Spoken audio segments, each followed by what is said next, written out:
سلام له خورشید د 1 بجې خبرونو ته ښه راغلاست. د کابل ښار د څلورمې ناحیې یو شمېر اوسیدونکي کابل ښاروالۍ د غیر معیاري نقشو پر تطبیق تورنوي.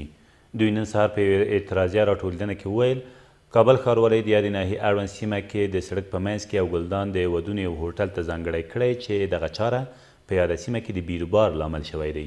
له بل لوري یو انجینر چې د دغې نقشې د پلي کولو مسؤلیت لري هم مني چې د یاد ګلدان په جوړېدو سره به د موټرو بیروبار ډیر شي. کابل ښاروالۍ لا تراوسه په دې اړه څه نه دي ویلي. به عنوان یک گلدان میخواین استفاده بکنن.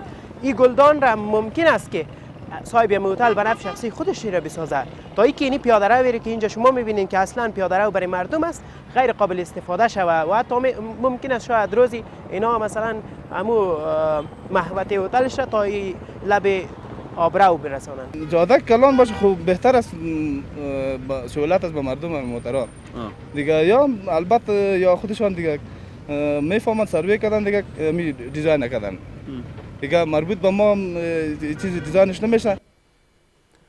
د هرات په اوبې ولسوالۍ کې د سیلابونو د راوتو له امله تر اوسه 10 کسانو خپل ژوند له لاسه ورکړی دی. د دغه ولایت د عامې روغتیا مشر عبدالحکیم تمنا وایي دغه کسان چې 3 ماشومان دي تیر ماښام له زیاتو ورښتونو وروسته په اوبو کې غرق شوي دي. د نوموړي په وینا ښایي د مرګ ژوبلې کچه تر دې هم لوړه وي خو تر اوسه د ټول ولایت راپور نه دی ترلاسه شوی. څارګرې ملي ادارې په پکتیکا کې د طالبانو د یوې شپږ کسیزې ډلې د نیولو خبر ورکړ. د دغې ادارې د خبرپاڼې له مخې دغه ډله تر دې مخکې په ښرنه ښار کې د دولتي او اغیزمنو کسانو په ترورونو بوخته وه چې بالاخره د څارګرې ملي ادارې په ځانګړو عملیاتو کې له 2 تومانچو سره یو ځای نیول شوې ده. ویل کېږي یادو کسانو چې یو یې پکې قمندان هم و خپل جرمونه منلي دي. له دې سره سم 6 کسان له طالبانو سره د همکارۍ په تور د کابل په سروبي ولسوالۍ کې ونیول شول.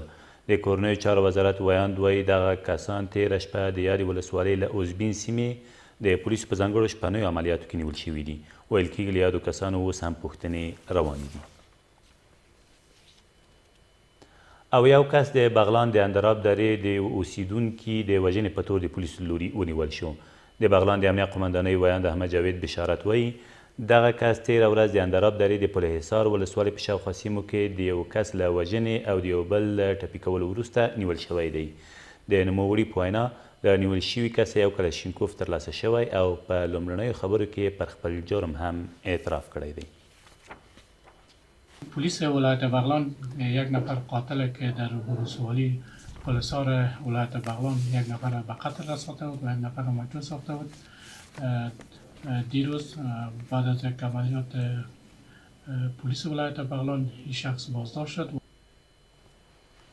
دا تر دې مهاله وروستي خبرونه تر بیا مو الله امد.